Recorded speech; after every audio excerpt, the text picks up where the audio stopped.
Hi, I'm Haley, and this is my show where I talk about stuff that goes on in our minds so that we can figure ourselves out a bit more.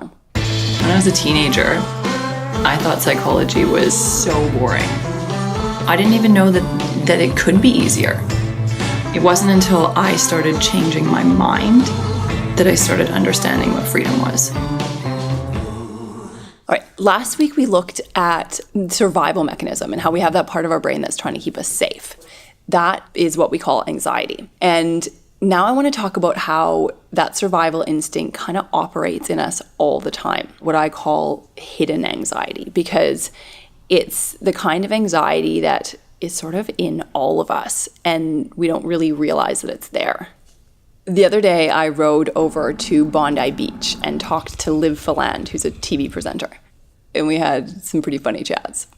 And she was talking a bit about hidden anxiety. I've started to realize that I do get affected by anxiety, but in a different way. Everybody that knows me knows that my life is quite chaotic, very fast-paced, and that I live on adrenaline. We also live in this day and age, I think, where people pride themselves on being busy and that you are successful if you are busy and you're stressed. And, you know, think about anyone that you ask, how are you? A lot of people are like, oh, really busy. Oh, really stressed, but great. And so I think, I'm one of those people that think that they need to fill their day with 1,000 things to be achieving things. Sometimes I run myself into the ground and I just kind of say yes to everything. I don't know how to say no. So this whole idea of like busyness, I think it's something that a lot of us can relate to. So her body is just carrying out this pattern that her mind thinks will keep her safe.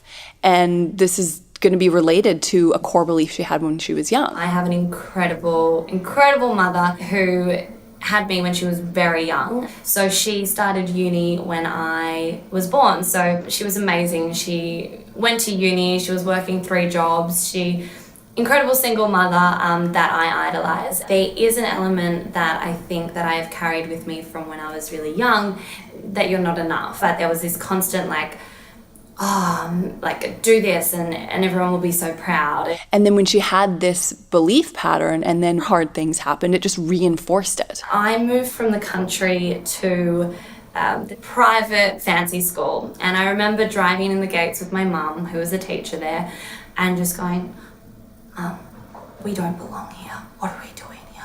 It was scary. The workload was massive. There was pressure.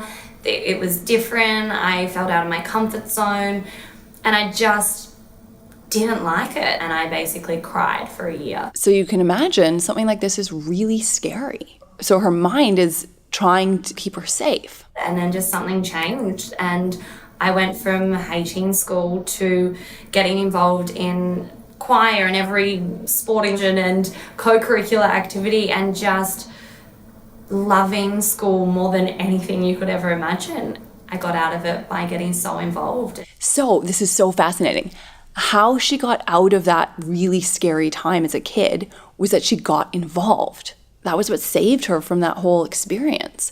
It's amazing that her mind did that. But the problem is that then her mind thinks, okay, well, next time something's hard and I'm feeling isolated or lonely or rejected, that's the thing I need to do. I need to get involved, right? So you can see it in her now. She's super involved and busy and everything because her mind is still playing out that same thing because it happened once and then that link is formed, right? So then she reacts the same way to every hard situation. And the other sucky part about this is that when our mind is operating on autopilot like this, eventually it blows up in our face because that anxiety response is only focused so narrow. It's like tunnel vision, and it's not taking into account how our actions are going to impact us long term. I had a really tough month. It was one of those months where when one thing goes bad, every single thing went bad. It's like,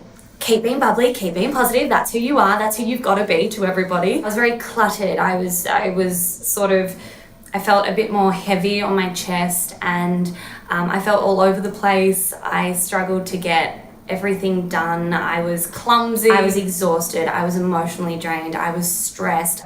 I then got frustrated with the person that I was becoming because I didn't know that person. and I had my first ever panic attack. My body was basically convulsing. I had tingles all in my hands and my legs. I couldn't breathe. I was sobbing. I had every flashback of every negative thing that had happened over the month. We can all reach a breaking point. You know, it looks different for everybody. We don't all have a panic attack, but there's definitely times where we just hit rock bottom, right? We implode. For me, my implosion is I just start crying randomly for no reason. Like everything just makes me cry. Or I just hate everything all of a sudden and I just can't handle the world and I can't handle life and everything sucks. When things just build, all of a sudden we just like self-destruct. So if we're able to reach out and ask for help, then we can start learning ways of coping with this a bit better. But I really realized last year that I needed to incorporate rest just to calm myself and be a lot more present. Think about how it applies to you. What do I do that's an automatic response that does not help me at all right now and that has to do with something earlier in my life? And then we can find new ways of looking at ourselves, right? We can see the whole situation differently. It's like there's this whole freedom in it. When I stopped worrying about what other people were doing, you know, I was so proud that I didn't have to be a sheep or do something because it was cool. Basically, it's thinking, what are the things that don't stress me out? And making sure we have those in our life, making sure we're doing something like that every day. Okay, next week, we're gonna get serious. I've been diagnosed with anxiety and depression. Thanks for watching.